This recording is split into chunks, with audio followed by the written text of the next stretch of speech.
te morís de espanto y casi miras como distinguido. Si cada tanto acunas en tu encanto y era tu mundo el ideal. Buenas noches, bienvenidas y bienvenidos a Último Bondi. Último Bondi es un programa producido por el colectivo Más Igualdad con la colaboración de Plataforma Camacua y de Caras y Caretas TV. Como todos los martes, les traemos algunos minutos de reflexión y de información en compañía de invitados que nos ayudan a pensar algunos temas que no son de sencillo acceso, por lo menos para comprenderlos en profundidad. Y bueno, el objetivo de este programa es buscar promover una discusión política lo mejor informada posible. En el caso de hoy, vamos a estar hablando de un tema que ya hemos tocado en otros programas en compañía de dos invitados que trabajan en la Fundación Siembra, en la elaboración de información y de contenidos. Pensamos hacer algunos otros programas también con la Fundación Siembra a los efectos de aprovechar los esfuerzos que estén haciendo distintos colectivos en la producción de información dedicada a la política. Los voy a pasar a presentar después de decirles que vamos a hablar de energía y le pusimos como título El futuro de la energía, pero es un título sugerente porque, bueno, como todos nuestros últimos bloques de los programas tienen que ver con pensar el futuro, y en este caso el futuro es un futuro muy abierto, muy intenso y muy en discusión en estos días en diferentes niveles, no siempre con la cantidad de información ideal para ello. Hoy nos acompañan Enrique Moreno y nos acompaña Daniel Pérez Benech, que los voy a pasar a presentar. Enrique es funcionario de ANCAP, es ingeniero químico y profesor de química técnica. Trabajó en la Dirección Nacional de Energía en el área de gas natural y en combustibles alternativos. Trabajó en temas de movilidad en la Intendencia de Montevideo. Trabajó también en la Dirección Nacional de Industria y se desempeña actualmente como asesor del directorio de ANCAP por la oposición, entre otras cosas. Daniel es ingeniero mecánico con estudios de posgrado en Ingeniería de la Energía. Fue coordinador general del programa de energía eólica del Ministerio de Industria y Energía durante el proceso de transformación de la matriz eléctrica. Trabajó en el área de generación de UTE, en el desarrollo y la explotación de proyectos eólicos públicos y colaboró con los proyectos de generación solar fotovoltaica de UTE. Tiene actividad docente en el campo de la energía eólica y en sistemas eléctricos y actualmente es consultor de centrales privadas de generación renovable y es asesor del directorio de Antel también por la oposición. Con ellos vamos a estar transitando estos tres bloques, estos minutos de reflexión para hablar sobre el futuro de la energía. Y bueno, hablamos de transformación energética, es un concepto que se ha usado mucho, nos pareció interesante arrancar haciendo algunas precisiones y por eso los vamos a invitar a arrancar por este tema, ¿no? Cuando se habla de transformación de la matriz energética, ¿de qué se está hablando? No sé quién quiere arrancar. Empiezo. Daniel. Primero agradeciéndoles el recibimiento, la invitación, siempre para nosotros, bueno, para mí, pero para nosotros también es interesante y muy motivador compartir lo que a uno le apasiona, estos temas que trabajamos hace muchos años, con todo el público que se interese por el tema, ¿no? Eso es de partida. Y respondiendo un poco a tu consulta, lo que es una transformación de una matriz, en realidad, nosotros concebimos este proceso como un proceso de elaboración de política energética.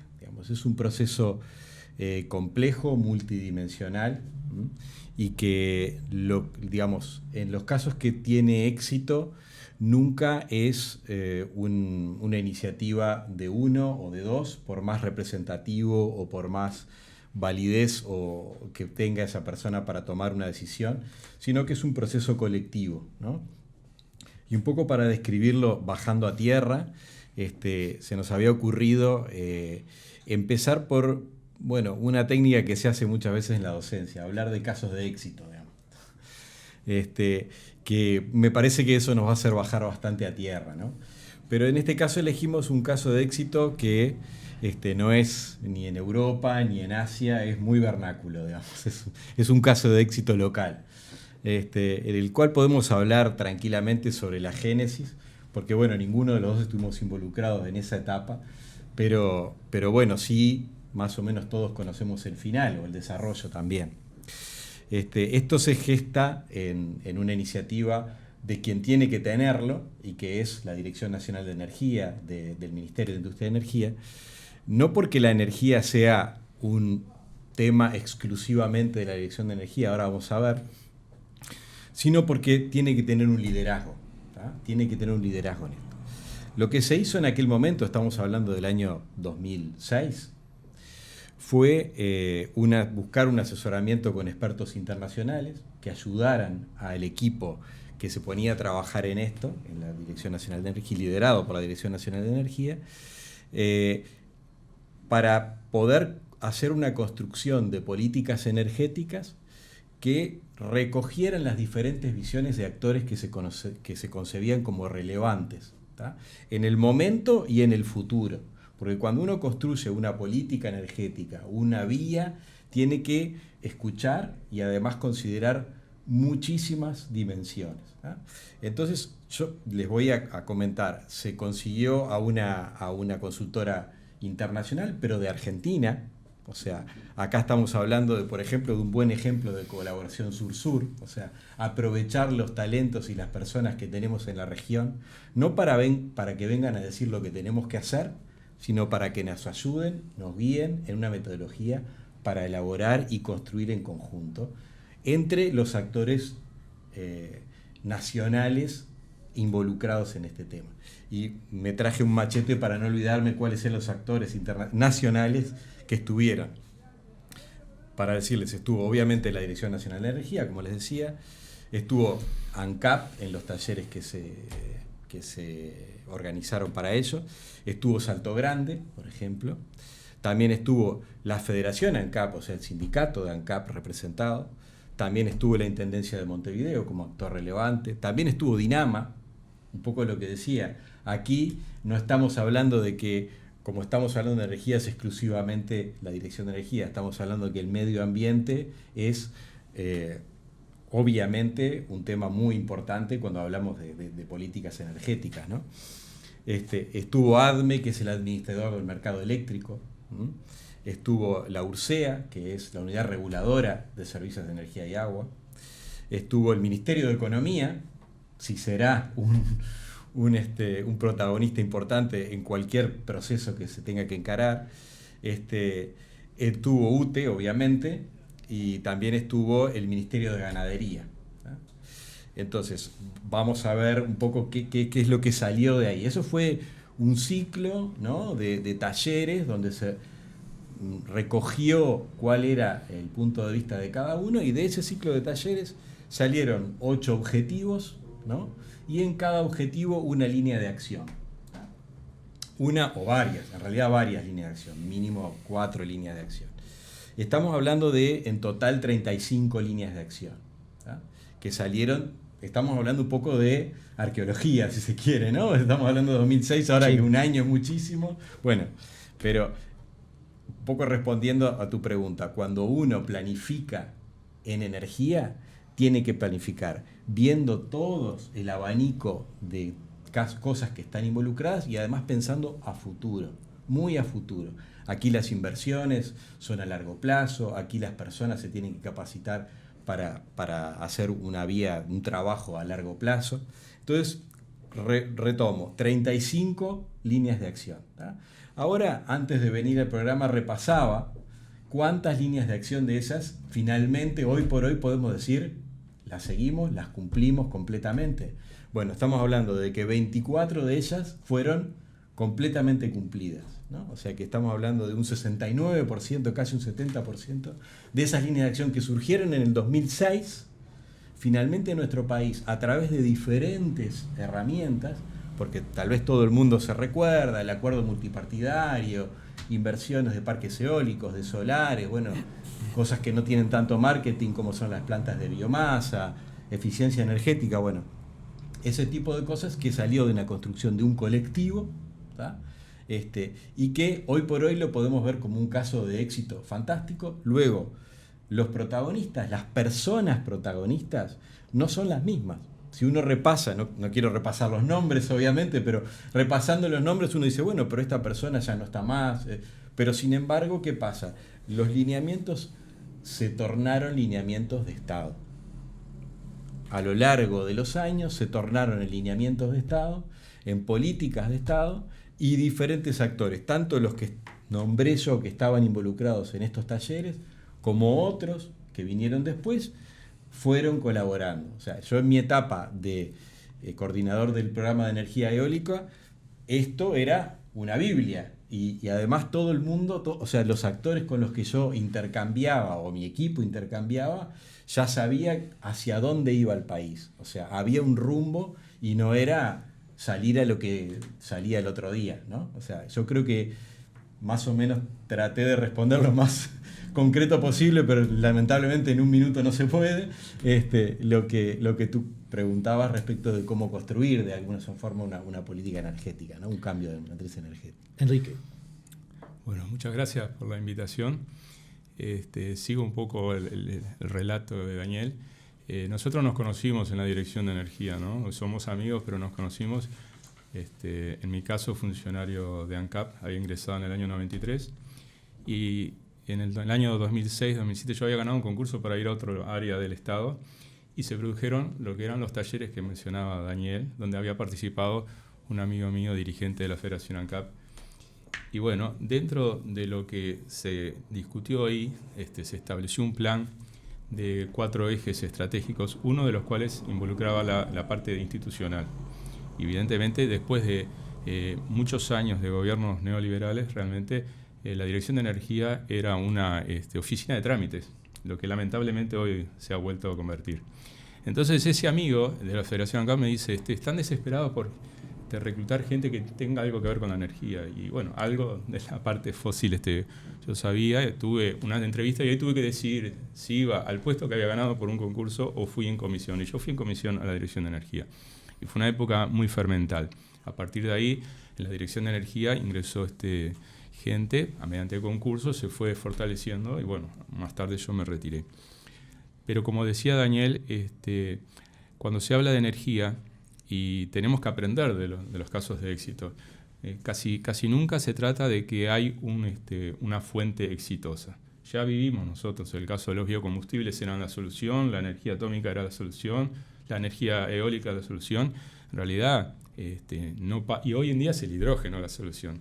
El tema no pasa por ahí, pasa por lo que se hizo en esa época, ¿no? Donde los sectores involucrados trabajan y conforman un plan. ¿Por qué? Porque lo primero que se hizo es llegar a un diagnóstico, que es lo que uno tiene que llegar. Entonces, la energía es algo que se derrama por toda la sociedad. Y es un desafío porque no está igualmente distribuido en el mundo la energía, ¿no? Las fuentes. Eso es un tema estratégico, pero también es un desafío, pero también es una oportunidad en la medida que haya un plan. Como decía Daniel, cuando uno proyecta un plan está hablando de muchos años, 5, 10, 15, 20 años. Por eso está trascendiendo un periodo de gobierno. Por eso debe ser necesario que un plan de energía sea una política de Estado. En ese caso, en el 2008, se aprobó por el Consejo de Ministros el Plan de Energía, el Plan Estratégico 2005-2030, que yo invito que se googlee, que es muy corto, está muy bien explicado. Y luego en el 2010, en el Parlamento, se aprobó, con el apoyo de todos los partidos políticos. Por supuesto, no es lo que está sucediendo ahora, pero después lo podemos conversar. Veníamos de 15 años realmente de que no se había incorporado ni un mega en generación. En el caso de ANCAP se había querido asociar y no llegamos al apagón en nuestro país por la crisis del 2002, vamos a decirlo. Si no hubiera habido la crisis del 2002, en Uruguay hubiera habido apagones. Inclusive cuando comenzó el nuevo gobierno... ¿Decís porque la crisis bajó el consumo? Claro, bajó el consumo. La demanda hubiera superado la oferta, estaba claro. 17 años que no se incorporó Mega, se habían realizado subastas, ¿no?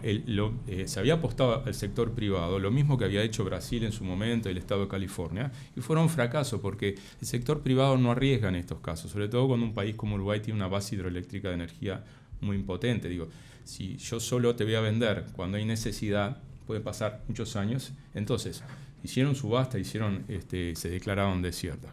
Cuando el nuevo gobierno asume en 2005, creo, Daniel, corregime si no es así. Creo que se tuvieron que alquilar motores de respaldo, no sé si eran motores de barcos, diésel, porque estábamos ahí pegando la línea de flotación, para decirlo de alguna forma.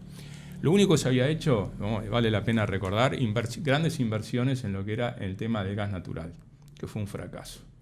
El gasoducto Cruz del Sur había costado 180 millones de dólares, hecho por privados, fue inaugurado por el ministro Bordaberry, ¿no? Como una gran solución. Ministro Bordaberry, que luego fue, no nos olvidemos, fiscal, juez, en el caso de la comisión investigadora, ¿no?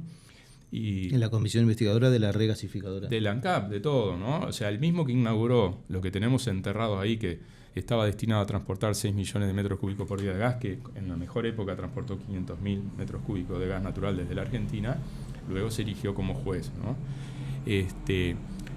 Pero aparte, no nos olvidemos que en el caso del gasoducto Cruz del Sur, UTE y ANCAP han pagado por reserva de capacidad, por reservar aire, más de 70 millones de dólares, no de los dólares de ahora. Si lo lleváramos a los dólares de ahora estaríamos hablando. Y se hizo, por ejemplo, el gasoducto de Casablanca cruzando en Paysandú, nunca transportó. ¿Y cuándo?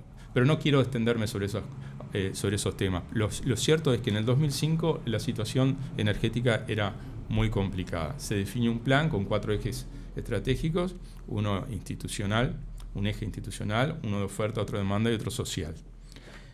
A mí me parece interesante, yo tomé nota de algunas cosas porque me parece interesante transmitir esta idea de institucionalidad, de política de Estado, de largo plazo, de tamaño de las cosas, por decirlo de alguna manera, ¿no?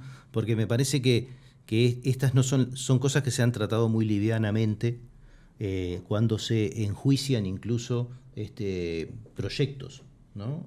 Cuando en el medio de una estrategia se dice, bueno, tal proyecto no rindió tanto, no rindió lo otro, y se han escuchado muchas críticas sobre estas cosas.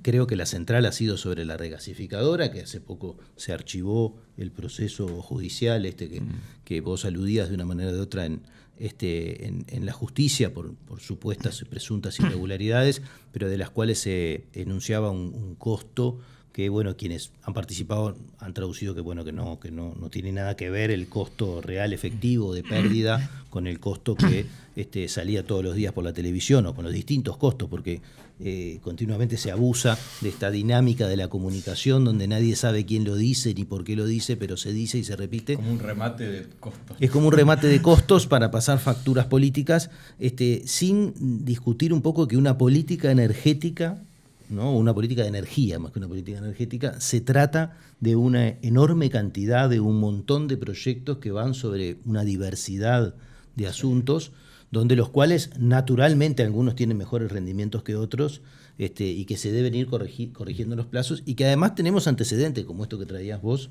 de malos negocios que tampoco se hicieron con mala fe en su momento, y que incluso hasta podrían haber estado bien orientados, pero que tampoco rindieron sus frutos, porque en las empresas públicas también tenemos muchos malos negocios de otros tiempos y los tendremos incluso, ¿no? Seguramente. Entonces, me parece que dimensionar esto de la velocidad que va cambiando el mundo y el tamaño de las cosas que se están moviendo cuando uno habla de energía, también ayuda a comprender el cuidado con el que hay que referirse al hacer determinados análisis, ¿no? Y me quiero quedar con este tema de la institucionalidad o la falta de institucionalidad, porque en general para que exista una política pública se requiere mucha institucionalidad, ¿no? Y ni siquiera es una institucionalidad sectorial.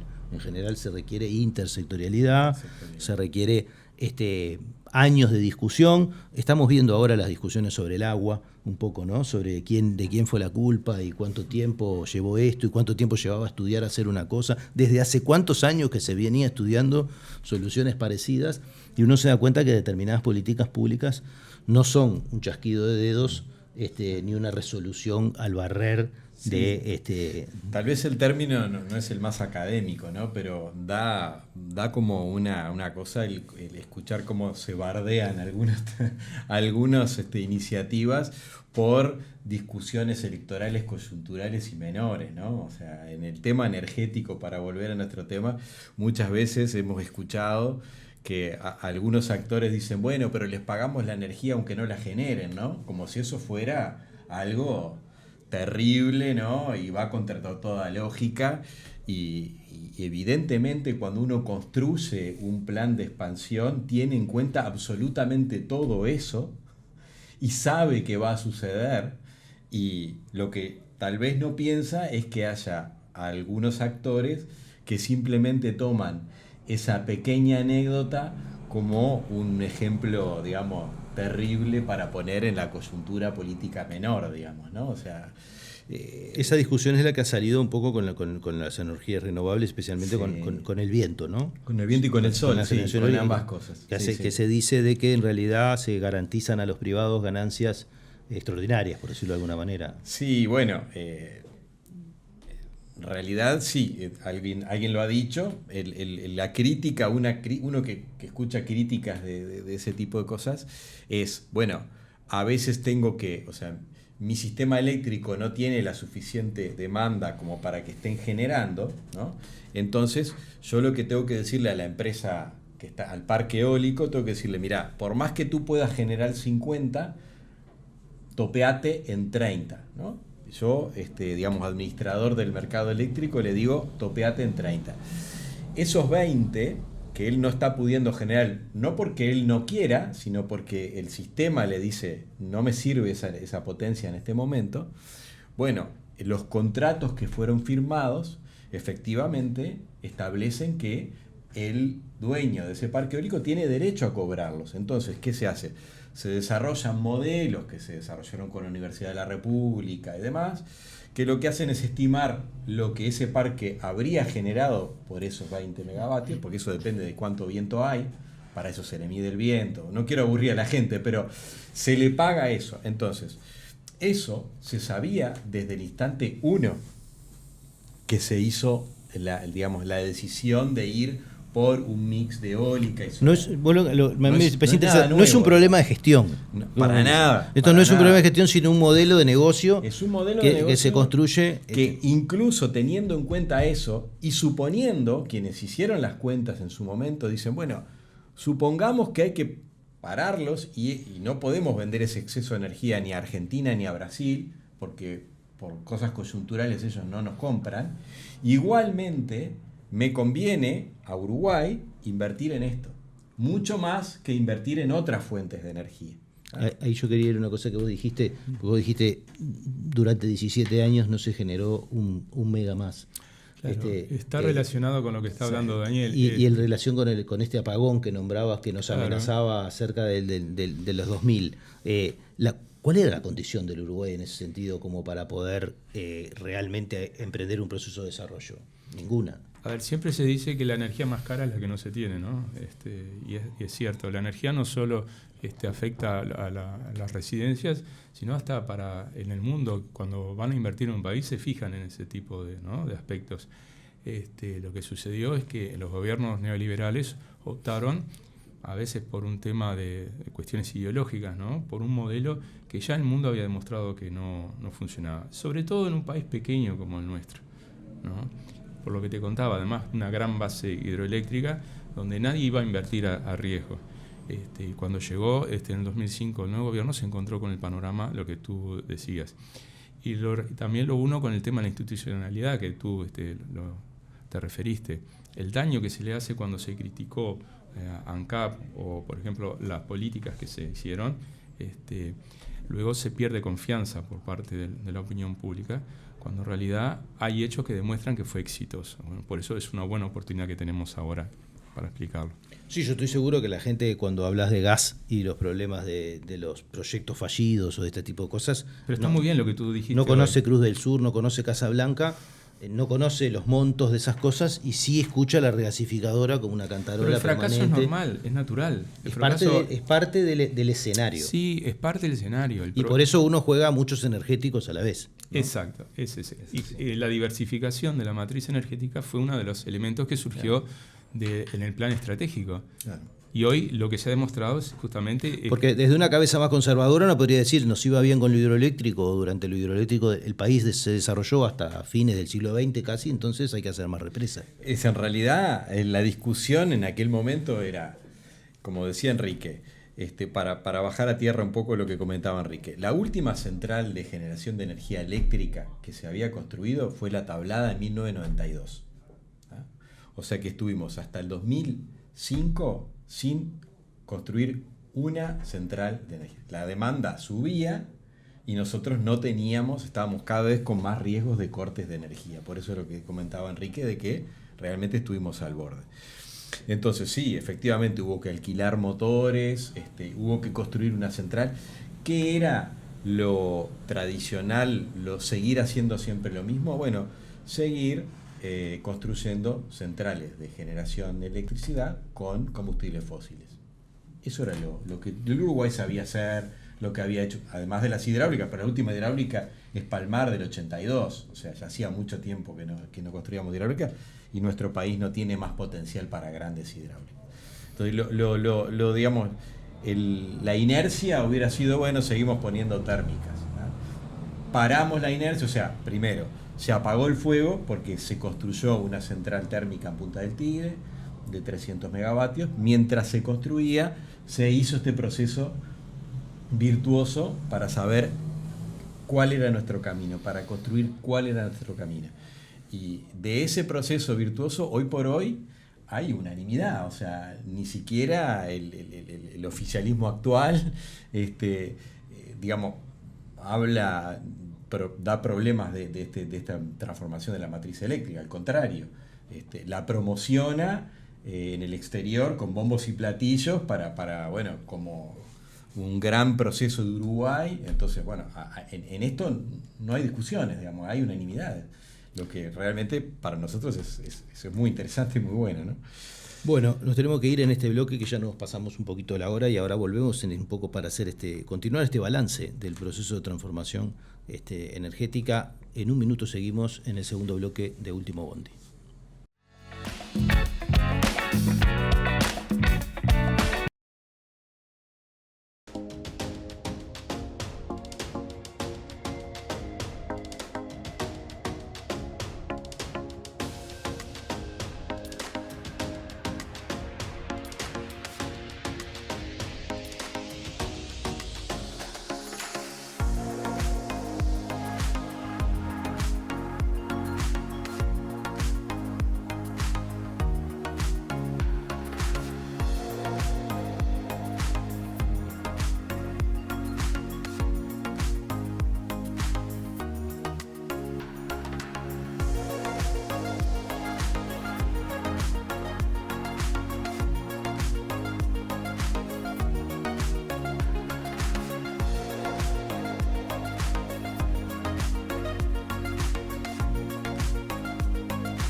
Seguimos en este segundo bloque de Último Bondi, estamos hablando del futuro de la energía. Estuvimos haciendo un panorama más o menos general para entender algunas cosas de qué estamos hablando, de qué es una transformación, de cómo entender la transformación de la matriz energética, el tamaño del asunto, la cantidad de cosas que entran en juego, el papel de la institucionalidad, las políticas de Estado, cómo muchas veces estas discusiones se reducen a pequeñeces y sin entender de verdad todo lo que está en juego. habíamos propuesto para este segundo bloque hacer un balance de esta transformación, ¿no? Antes de entrar en el tercer bloque sobre el futuro, hacer un balance del proceso que hizo Uruguay en esta primera parte del siglo XXI en lo que viene a ser transformación de la matriz energética. No sé quién arranca. Bueno, con gusto. Un poco la idea para hablar de este proceso de transformación, vale la pena compartir con los oyentes o los televidentes, no sé si son oyentes o televidentes. Las dos cosas. Alguna imagen que me parece que ayuda muchísimo a comprender un poco de qué estamos hablando. La Dirección de Energía, desde hace muchos años, desde principios de este siglo por lo menos, construye lo que se llama un flujograma o un balance energético nacional, ¿no? Esto es lo que seguramente ustedes están viendo ahora en pantalla. Es básicamente, tal vez la imagen no ayuda mucho, pero acá a la izquierda, ¿no?, donde estoy moviendo yo el ratón, lo que aparecen con círculos un poco más grandes o más chicos son las fuentes de energía, ¿tá? Así, lo que está en rojo, aquí bien grande, es la importación de combustibles fósiles.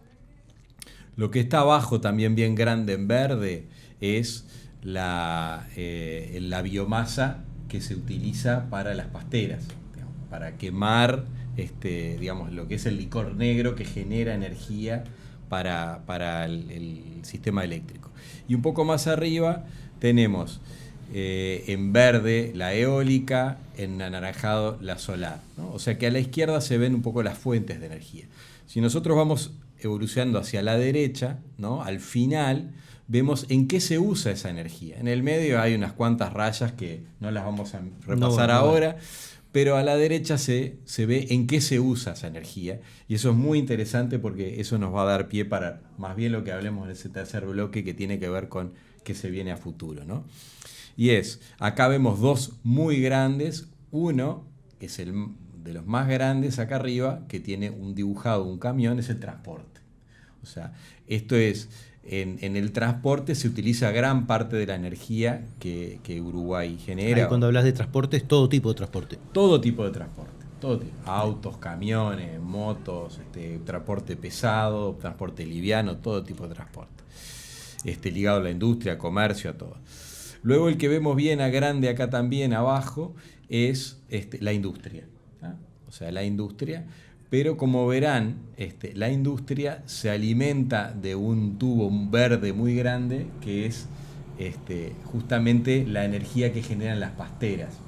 Entonces, esto es básicamente la energía que se genera la misma pastera para su autoconsumo, ¿tá? Y después tenemos, residencial y comercial, ¿tá?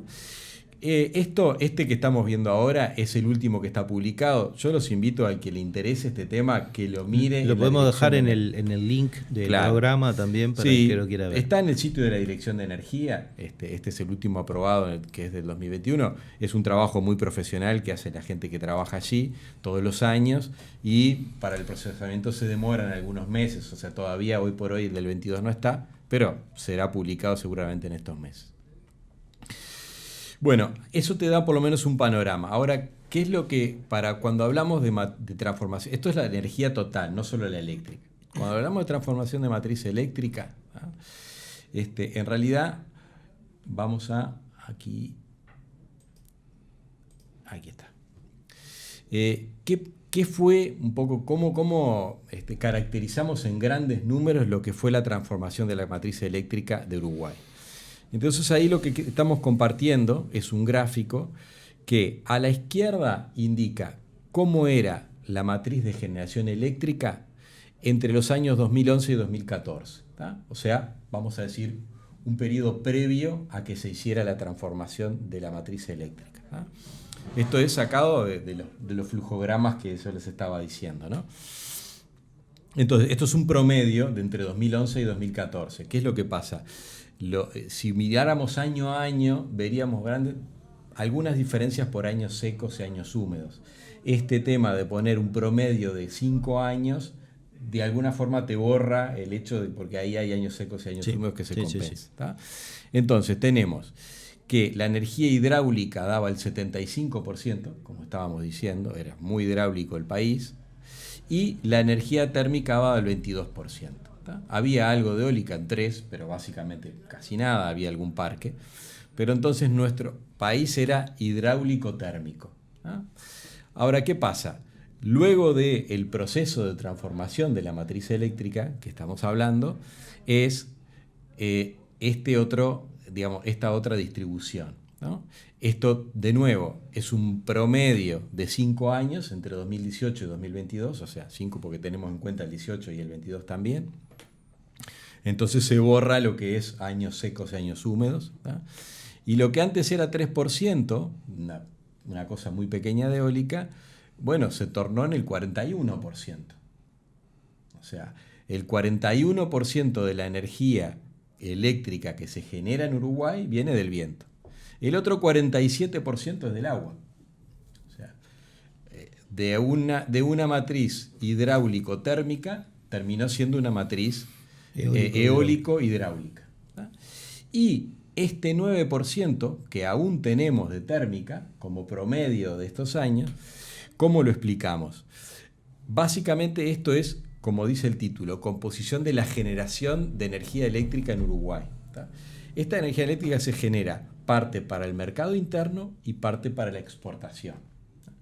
Ese 9%, gran parte de ese 9% es porque el Uruguay tuvo la oportunidad de ayudar a nuestros vecinos, Argentina y Brasil, con sus necesidades energéticas, incluso en algunos casos prendiendo sus centrales térmicas, que para algo están. O sea, si no quisiéramos prenderlas, no las habríamos construido, digamos, ¿no? Es una de las robusteces de nuestro sistema.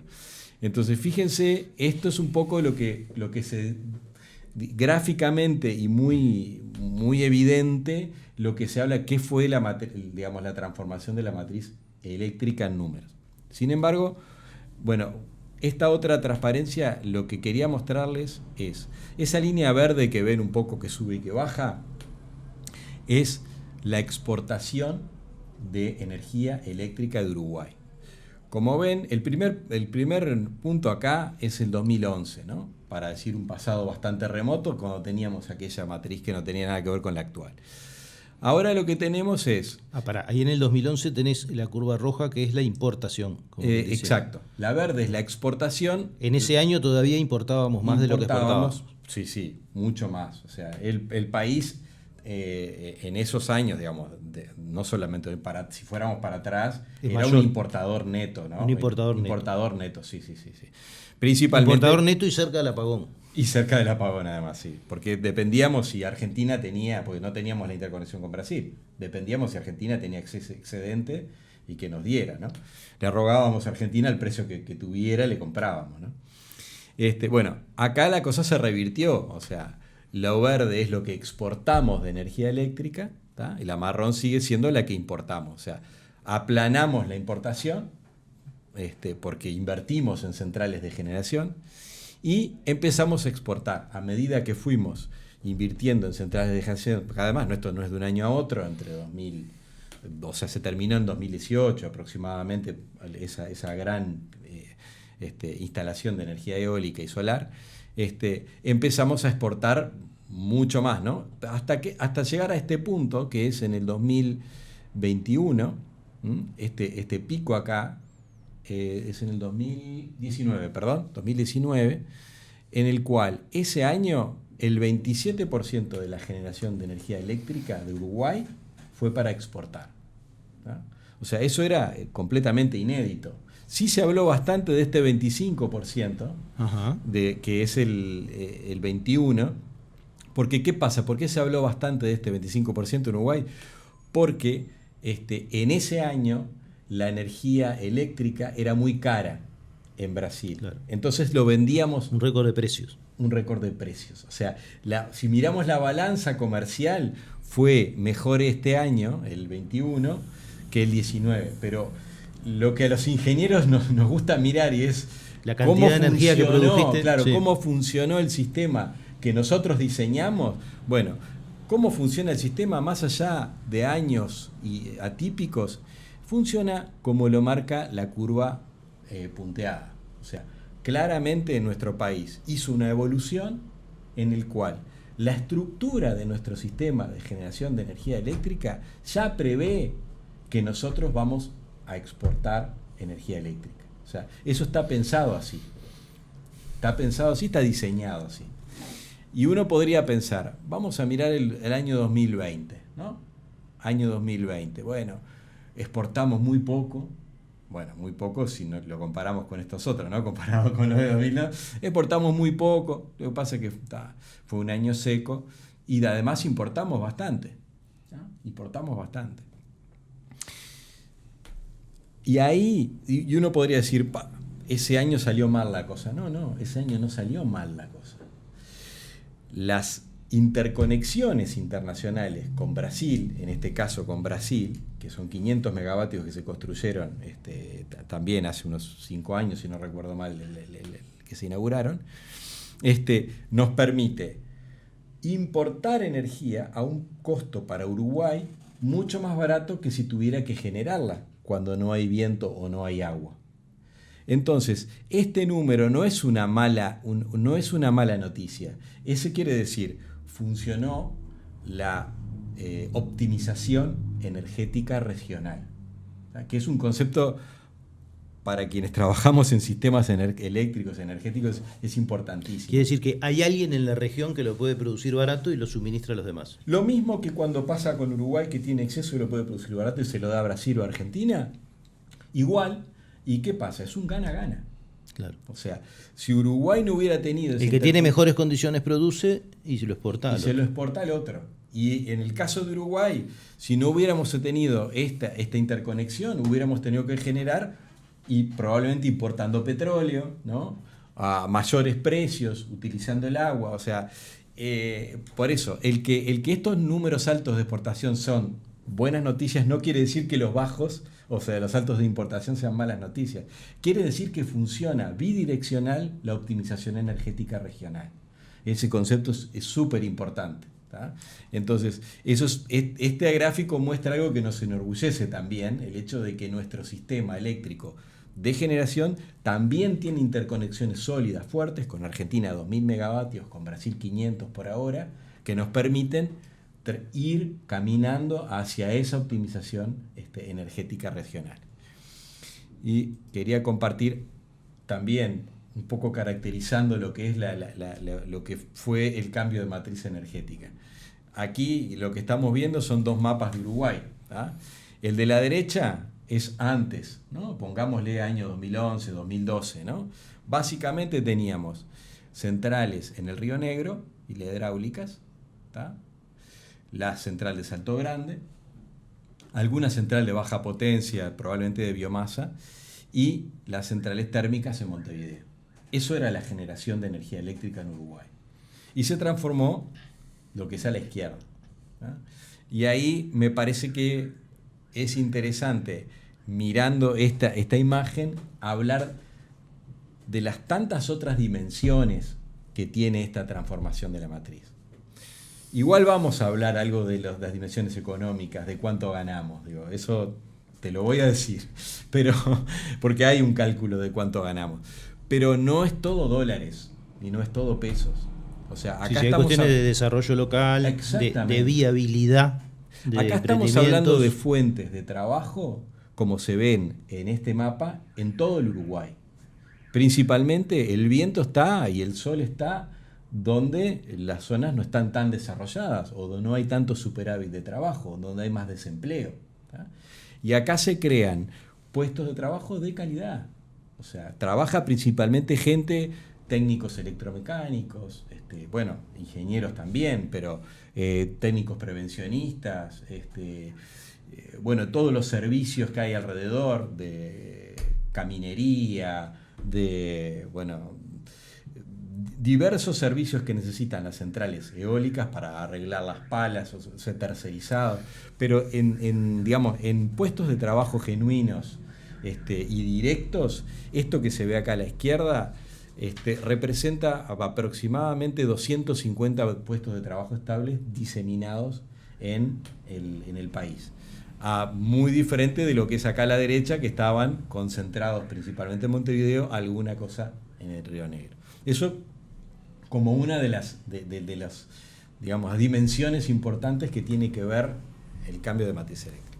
Como otras que yo no quería dejar de nombrar, parame si querés, no. Pero me parece, ahí tengo 4 o 5 interesantes más para resaltar, es, si bien muchas de las centrales eólicas y solares son inversiones privadas, lo que se hizo en las licitaciones fue poner condiciones para que esas centrales privadas, al ser construidas, fortalecieran nuestro sistema de transmisión de energía eléctrica. ¿Tá? ¿Qué es un sistema de transmisión de energía eléctrica? Bueno, vamos a hacer una analogía, ¿no?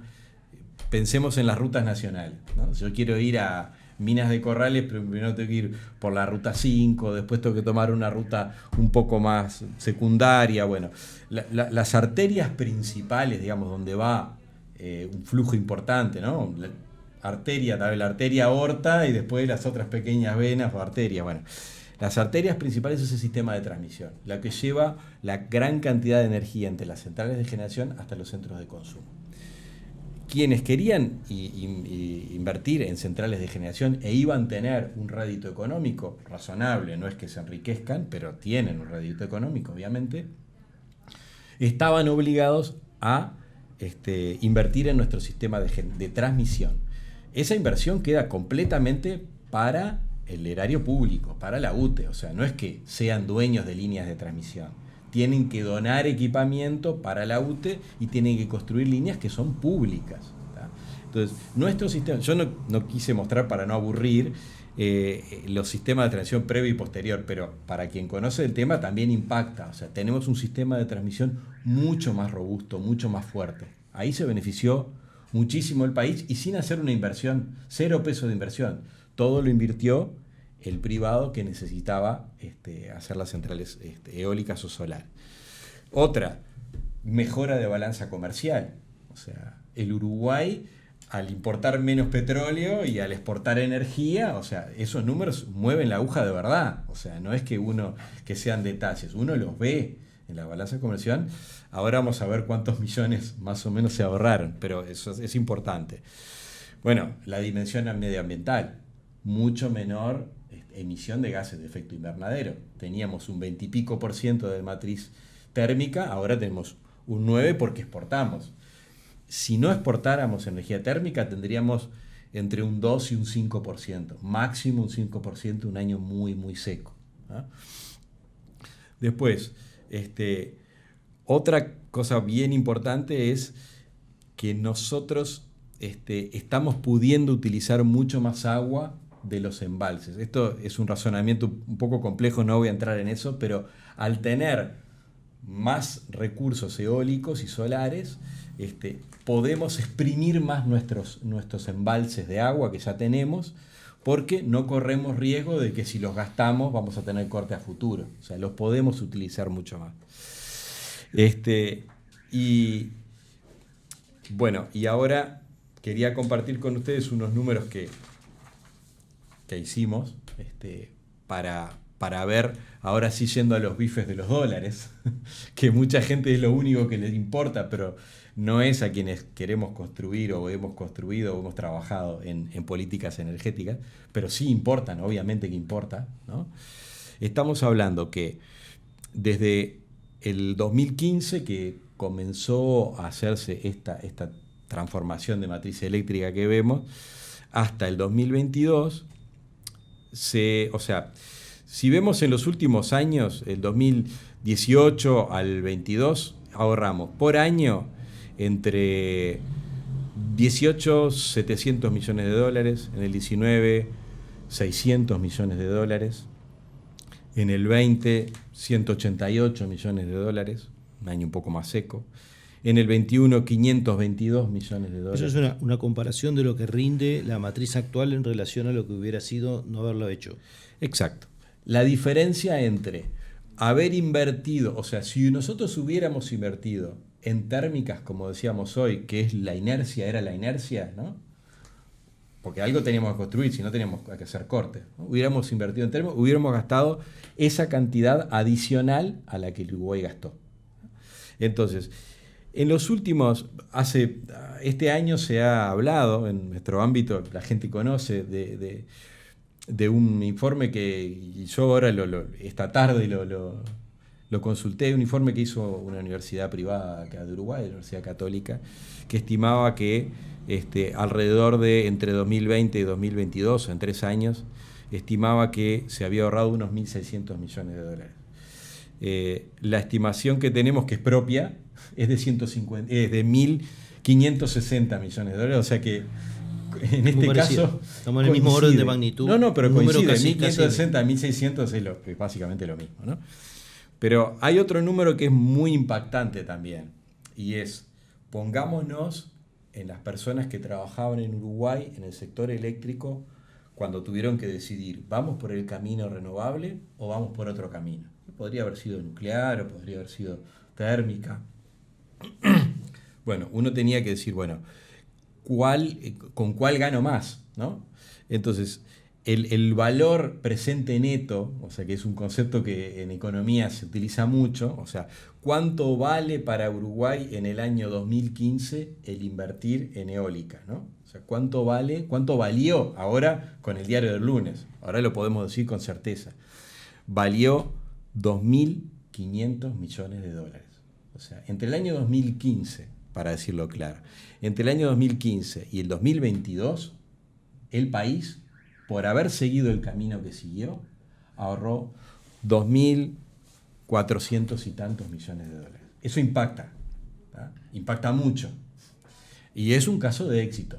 Ahora, no olvidemos, hay muchas otras cosas de las que hablamos antes que también importan. Importa el medio ambiente, importa el desarrollo social, importa el desarrollo local, importa la industria, algo que yo no nombré demasiado. Capacidades tanto técnicas de ingenieros que se especializaron o nos especializamos en fuentes renovables, y capacidades industriales. O sea, hay industrias nacionales que efectivamente se convirtieron en proveedoras de las centrales uruguayas, pero además de centrales del exterior, que exportaron productos elaborados industriales para otros países. O sea, ese tipo de cosas son efectos que fueron pensados cuando, no es que fue un derrame que vino inesperadamente, no, cuando se tomó la decisión por qué lado salir, uno preveía que estas cosas iban a pasar. No fueron una sorpresa, pero son cosas que a nosotros nos gusta compartir, porque realmente son dimensiones del éxito que a veces no se nombran mucho. ¿Por qué? Porque los números en dólares, 2.500 millones de dólares, parece que impacta, y realmente impacta, pero hay muchas otras cosas que importan también, ¿no? Enrique, antes de irnos al corte, ¿querés pasar un reclame? Bueno. Perdona, Enrique, que hablé mucho. Bueno, pero igual después se puede cortar. Sí, después. Dos cositas. En el plan estratégico se hablaba de la diversificación de la matriz. En ese caso, y sobre todo poniendo énfasis en renovables. En el caso que tiene que ver con los combustibles líquidos, se aprobó en el 2007 la ley de agrocombustibles. A partir de ahí se previó lo que era la mezcla con etanol y biodiesel, el etanol en la gasolina, el biodiesel en el gasoil, y se invirtieron más de 250 millones de dólares en las plantas para la producción de etanol y biodiesel, ¿verdad?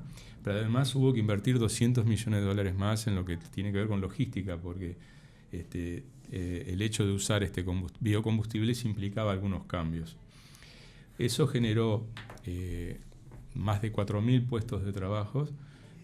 Se hacía una mezcla en etanol de 8,5% en la gasolina, 5% de biodiesel en gasoil, y permitió lo que es disminuir la emisión de gases de efecto invernadero.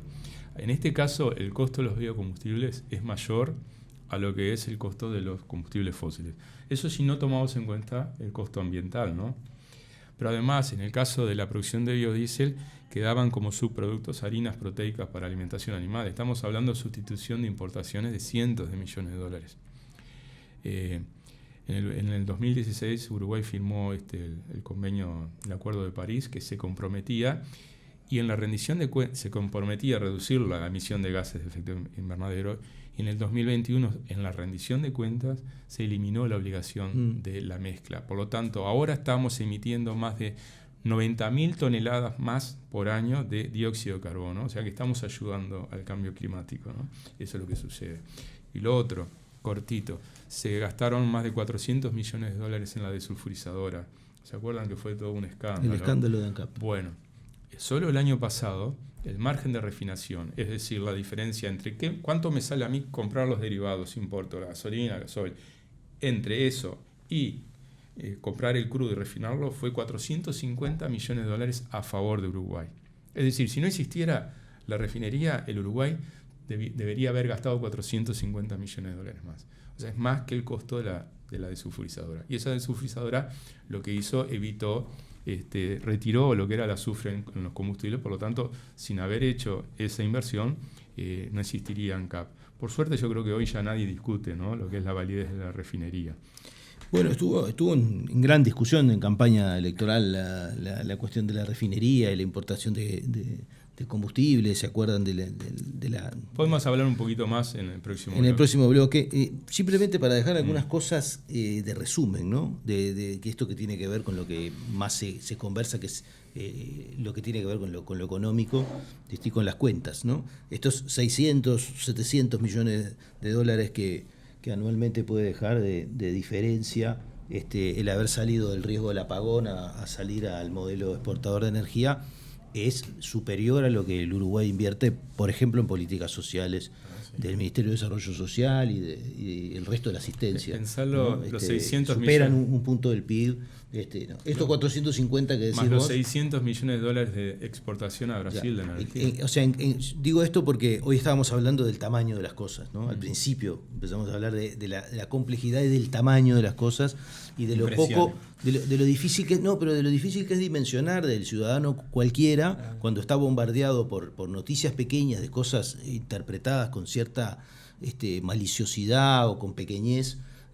Cuando se quiere hablar de estas cosas y no entender este tipo de procesos. O sea, si nosotros no hubiéramos hecho estos procesos que empezamos a sumar en puntos del PIB, ¿no? Casi un punto del PIB del proceso ANCAP, más de un punto del PIB de la exportación de esto, ahí se fueron de repente el Ministerio de Desarrollo Social, se fue un pedacito de la reforma de la salud, se fue un pedacito. O sea, son todas cosas que el país pudo hacer a partir de disponer de economías provenientes, y una cosa que no mostraste en los gráficos, pero que es seguro que es así, porque se ve en este otro que podemos ver de la cantidad de centrales, es que las tortas, esas que estabas comparando, son de tamaños muy distintos. Totalmente. ¿No? O sea, una torta tiene una participación porcentual de térmica mucho más grande que la otra, pero la otra es una torta muchísimo más grande. Mucho más grande. ¿Verdad? Que es de la que nos permite hoy hablar un poco de estas cosas. Entonces, si además ponemos la cuenta social y la cuenta ambiental adentro, que son dos cosas que las economías del mundo van a tener que empezar a discutir. Y la industrial no también. Podemos más, ¿no? Ya no podemos más de no discutir la cuenta ambiental. Y la educativa. Bueno, hay un montón de cuentas donde hay que amortizar algunas de estas cosas que no, hay que contabilizar un montón de estas cosas. Con esto nos vamos al segundo corte y venimos en el tercer bloque de Último Bondi para discutir qué vamos a hacer de aquí en más, el futuro. Bueno, en un minuto seguimos.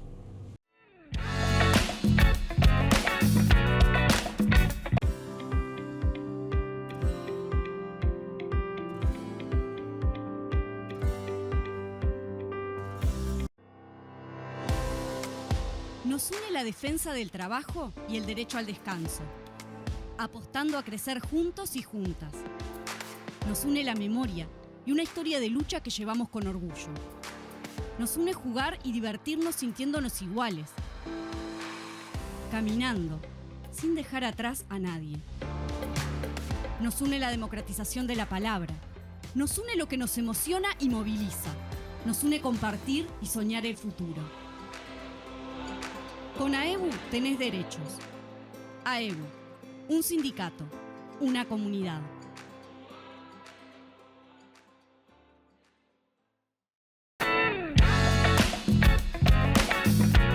Seguimos en este tercer bloque de Último Bondi. Estuvimos hablando de tantas cosas que ya no podría resumirlas, pero pero sí hicimos un largo y amplio paseo por la transformación energética, de la matriz energética, y un montón de asuntos que deberían ser contados, contabilizados, recuperados, comparados, ¿no? Desde una lógica de entendimiento, porque lo que nos pasa muchas veces con las noticias vinculadas que se politizan en forma liviana es que uno no tiene elementos para comparar. El ciudadano común y corriente le hablan de megavatios o de millones de dólares y en realidad es muy difícil construir una idea cabal de qué estamos hablando y de todas las aristas que estas cosas tienen.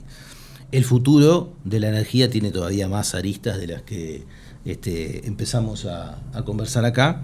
Y bueno, la idea en este último bloque es dejar cosas para pensar, dejar información para pensar, para que cuando uno escucha hablar de tal cosa sepa que tiene que ir con tal cuidado, que está bueno leer tal cosa, que está bueno atender tal otra, ¿no? Que me parece que es lo que nos puede permitir una reflexión política más interesante, ¿no? Así que arrancamos al revés. Enrique. Bueno, retomamos un poquito el concepto de que, para tenerlo claro, no existe el energético salvador, ni lo fue los biocombustibles, ni ahora es el hidrógeno. Lo que sí existen son planes, análisis de técnicos y análisis de la sociedad. En el caso primero voy a comenzar de lo que se hizo y lo que quedó pendiente, ¿no? Porque tenemos la oportunidad de evaluarlo, ¿no? Sí, con los Por resultados. supuesto, es parte de la idea. Se avanzó mucho en la generación, ¿no? En la parte eólica, solar, fotovoltaica, no tanto en lo que tiene que ver con la parte fósil. Si veíamos el flujograma, veíamos que una parte importante tenía que ver con el transporte. Pero eso ha sucedido en todo el mundo. Hoy existe una tendencia, ¿no? Los coches eléctricos, hidrógeno, se habla de mucho. Y creo que el Uruguay también tiene que emprender ese camino. Evidentemente, la posibilidad de cambiar la flota de transporte está. Algo se ha comenzado, pero tenemos desafíos. Pero también tenemos que tener una curva de aprendizaje. Yo creo que eso también lo tenemos que tener claro. Existe mucha oferta en el mundo de lo que hacer. Existe mucha promesa y existen muchos intereses. Por ejemplo, cuando hablamos de coches eléctricos, está muy bien, pero ¿a qué nos referimos? Porque luego, ¿qué hacemos con las baterías? También recordemos que en el Uruguay supo tener el transporte eléctrico, ¿no? Los trolebuses, yo por lo menos lo recuerdo y podemos volver. En ese sentido hay que seguir trabajando. En el caso, por ejemplo, de los biocombustibles, yo creo que se debe retomar. Sí, estuvo mucha polémica el tema del biodiesel, el sobrecosto, el famoso sobrecosto de gasoil. Por supuesto que es un tema que a mí me preocupa personalmente y creo que a todos. Pero no es lo mismo, yo creo, que un pequeño productor que alguien que exporta millones de dólares en soja. En todo caso, habría que atender. Y existen alternativas al biodiesel, no debemos casarnos con una solución. Por ejemplo, cuando terminaba el último periodo de gobierno del Frente Amplio, había un proyecto en la refinería para inyectar directamente, cosa que se hace habitualmente, ¿no? Aceite y grasa en la refinería. Podríamos obtener combustibles más baratos y, llegado el caso, en la medida que eso se desarrolle, eliminar el biodiesel si es necesario, ¿no? Pero lo que no se debe hacer desde mi punto de vista es lo que se hizo ahora.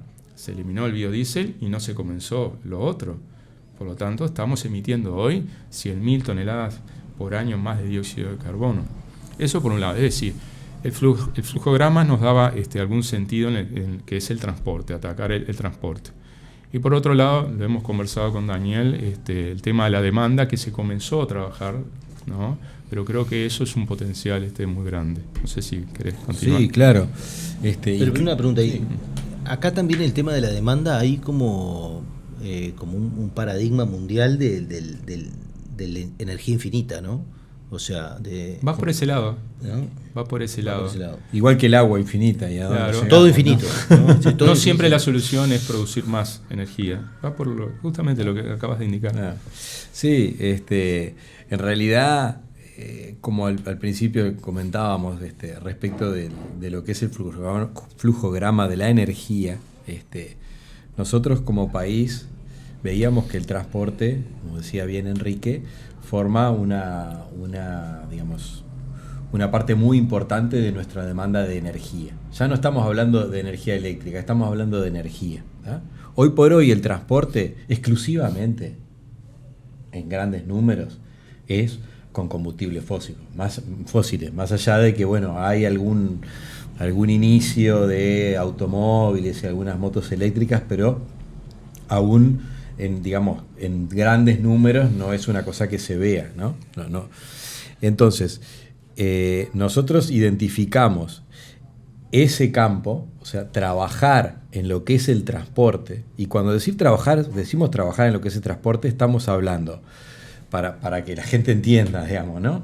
O sea, estamos hablando de trenes, estamos hablando de camiones, estamos hablando también de transporte de pasajeros, de taxímetros y de transportes individuales, y cada uno tendrá su solución para salir de lo que es el paradigma del combustible fósil, ¿tá? Y ahí vamos un poco a lo que se habla tanto y es la vedette hoy en día, que es el hidrógeno, ¿no? El hidrógeno nosotros hemos leído bastante, hemos estudiado bastante, tratamos de ser bastante serios y no entrar en esas discusiones coyunturales de tantos millones para acá y el futuro del Uruguay está acá. Un poco lo que decía Enrique, ¿no? Eso de que te venden espejitos porque el futuro es una cosa. También pasaba en el año 2011, el futuro era poner centrales nucleares. Era eso lo único que podía solucionar. Hasta que pasó Fukushima, bueno, se terminó ese futuro. Pero bueno, no importa, vayamos al día de hoy, ¿no? El futuro es el hidrógeno. Bueno, tratamos de informarnos, de leer fuentes, digamos, fuentes serias. Y el hidrógeno efectivamente es competitivo y es posible que sea es un vector energético, ¿no? No es una fuente de energía, vamos a aclarar primero, ¿no? Es claro, como la energía eléctrica es un vector, la fuente es el viento, el sol, el hidrógeno no es una fuente de energía, es un vector energético. ¿Lo generás con qué? Con viento o con sol o con lo que sea. Que por suerte Uruguay tiene abundancia todavía y no ha explotado. Pero si lo miramos del lado de la demanda, hay algunas aplicaciones que podrían ser, tienen probabilidad de tener éxito el hidrógeno como competitivo, y son, según las mejores fuentes y más profesionales, académicas y industriales, son las de transporte pesado, ¿no?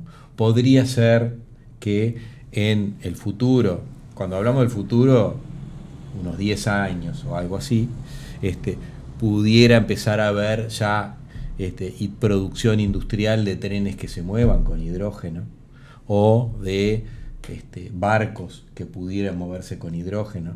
No así, en principio, según lo que la academia nos dice y la industria nos dice, sería competitivo en principio en la menor escala. Pero, sí, está muy bien lo que dice Daniel. Y me das pie para hablar de lo que no se debe hacer, ¿no? Lo que no se debe hacer es lo que está haciendo el gobierno actualmente, es el secretismo, ¿no? El no abrir la cancha, el anunciar grandes emprendimientos, pero no se sabe cuáles son las características, qué se firmó, no se da participación a sectores de la población, a partidos políticos de la oposición. De alguna manera, cuando lo que se firma hoy puede comprometer a unos años al país. Pero además, importante es en qué condiciones se le pone al que viene a invertir, ¿no? Porque lo que nosotros queremos no es solo la parte de un vector energético, lo que queremos también es que haya transferencia tecnológica, generación de puestos de trabajo de calidad. Por ejemplo, el megaproyecto que se anuncia en Paysandú. Estamos hablando que se firma un acuerdo con una empresa que todavía no tiene un solo kilo de producción de hidrógeno comercial en el mundo y sin embargo se informa como un megaproyecto, la mayor inversión en la historia del país. Pero aún si eso se concretara, tiene un modelo de industria extractivista. Esa es la realidad. Yo me fijé, por ejemplo, en lo que es el emprendimiento de esta empresa en el sur de Chile, que es a partir del hidrógeno, la producción de gasolina sintética es con una fórmula desarrollada por ExxonMobil. Entonces, ¿qué queda en el país? O sea que mañana se van y es exactamente lo que es un modelo de industria extractivista. Por lo tanto, desde nuestro punto de vista, ese no es el camino. El camino es lo que se ha hecho hasta ahora. Claro, por eso arrancamos con el ejemplo de éxito, ¿no? Y toda la discusión que hay, porque ustedes vieron que hay hoy estamos en una discusión que es por el agua, ¿no? Una omnipresente discusión por el agua, está por muy razones bien. obvias, ¿no? Pero Bien, se han hecho objeciones desde ese lugar también por el tema del uso del agua, y si eso de una manera u otra, ¿cómo entra en el balance? Es claro, lo que pasa es que uno tiene que entender, por ejemplo, cuando se utiliza energía fósil o agua, no es el caso del agua, con energía fósil, lo que utilizaste ya no lo tenés. En el caso del agua, lo mismo. Si uno tiene un emprendimiento de gran tamaño, puede afectar el suministro a la población. Y en el caso de Uruguay es un tema que parecía que el agua era súper abundante, ¿no? Hasta que ahora nos dimos cuenta que el tema es más complicado. Y no solo afecta a lo que es la energía, ¿no? Afecta a la industria, por lo tanto es imperiosa la necesidad de cuantificar, ¿no? El peso económico del agua y cómo puede afectar a la población. No en todos los casos va a ser igual.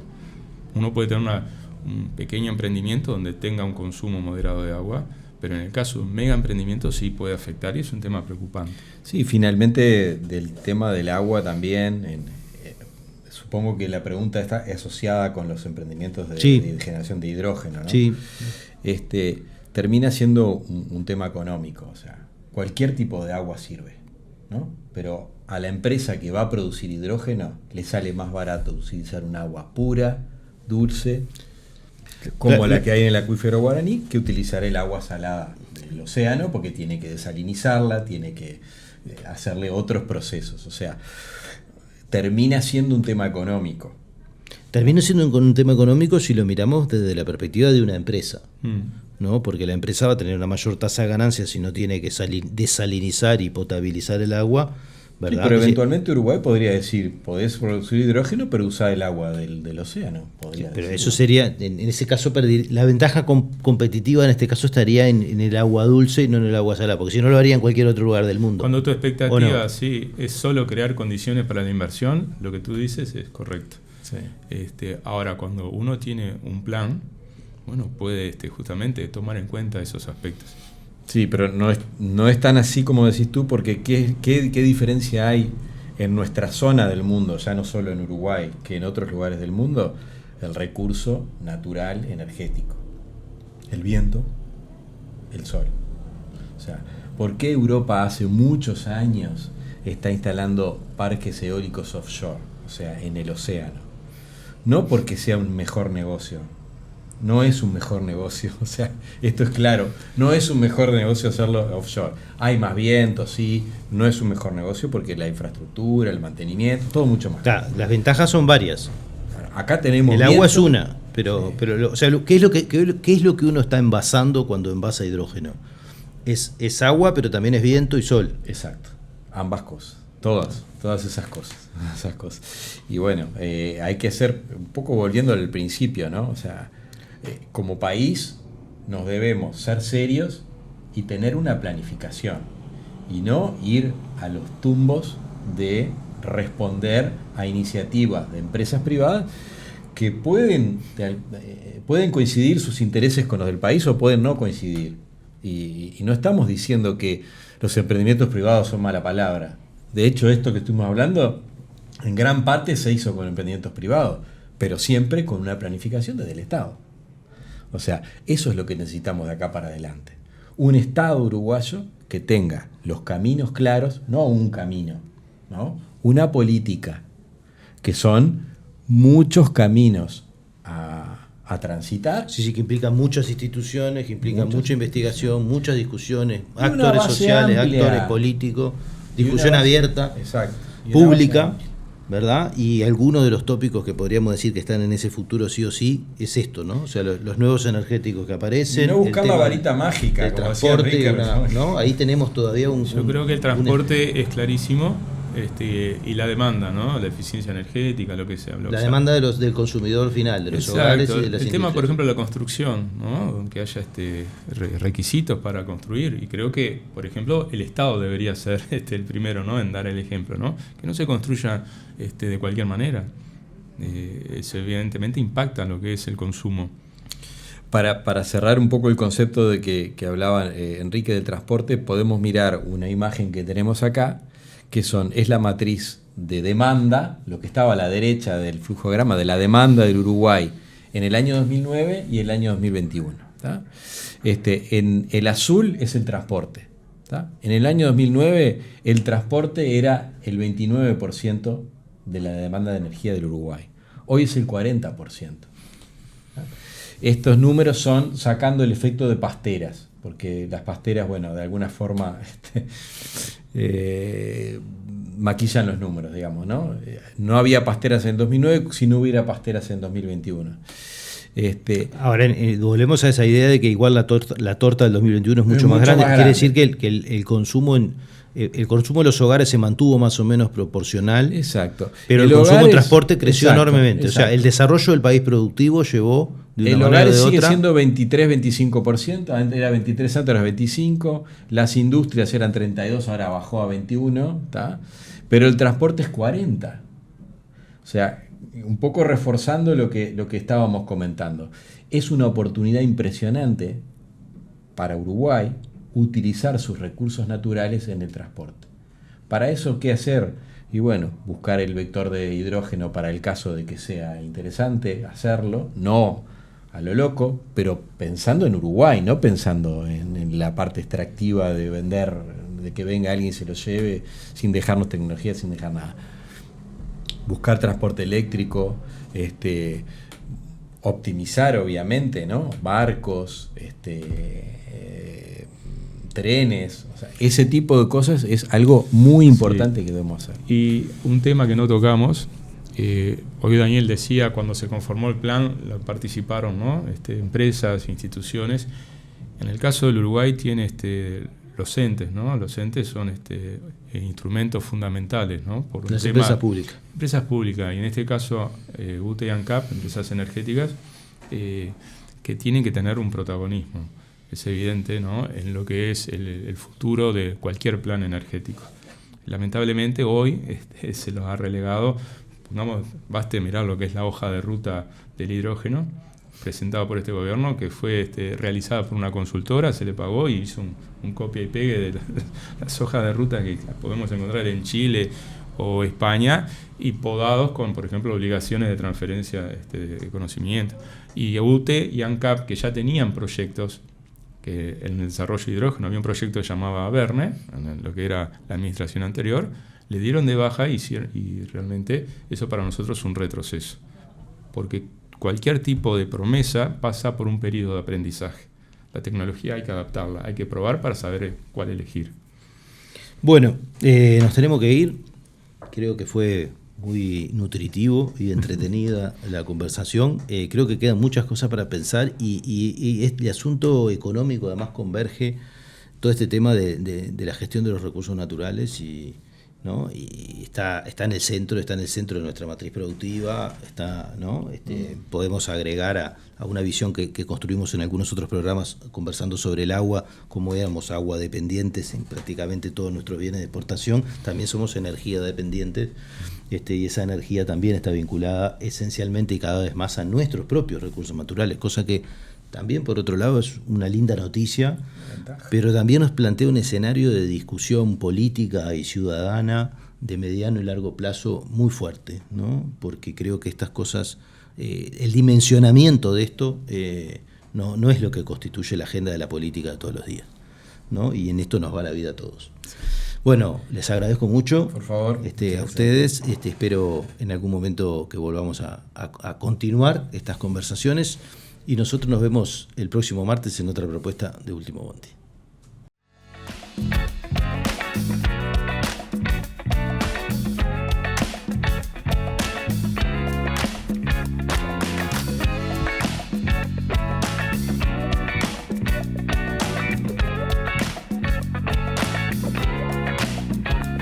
Si cada tanto te morís de espanto y casi miras como distinguido, si cada tanto acunas en tu encanto y era tu mundo el ideal. Y su ideal, mi ideal, el de aquel se puede mirar desde lo distinto. Si por las noches compartís el tinto con ese que piensa solo igual que vos.